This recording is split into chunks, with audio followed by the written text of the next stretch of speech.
Sa kulungan ng bagsak ng 24 anyos na lalaking ito, nauna sa most wanted list person sa Baseco, Maynila. Ayon sa pulisya, natunto nila ang lalaki matapos siyang mag-post ng My Day sa Facebook. Nag-post siya, nandun siya sa trabaho niya. Ay alam namin... Bitbit ang arrest warrant, tuluyan na siyang nahuli ng mga pulis sa kanyang pinagtataguang bahay na hindi kalayuan sa Baseco. Noong Nobyembre inilabas ang warrant of arrest sa akusado, ilang buwan matapos siyang makatakas sa buy-bust operation ng pulisya sa Baseco. Base sa investigasyon, ang akusado ang umano'y source ng droga sa kanilang lugar. Kabilang din siya sa listahan ng mga high-value individual ng PNP. Baseco is a very big barangay. No?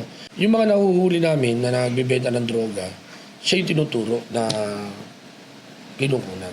Itinanggi naman ito ng akusado. Hindi po. Sa korte nilang po ako magpapaliwanag, sir. Mananatili siya sa kustodiya ng Baseco Police Station habang hinihintay ang commitment order ng korte. Jomer Apresto nagbabalita para sa GMA Integrated News.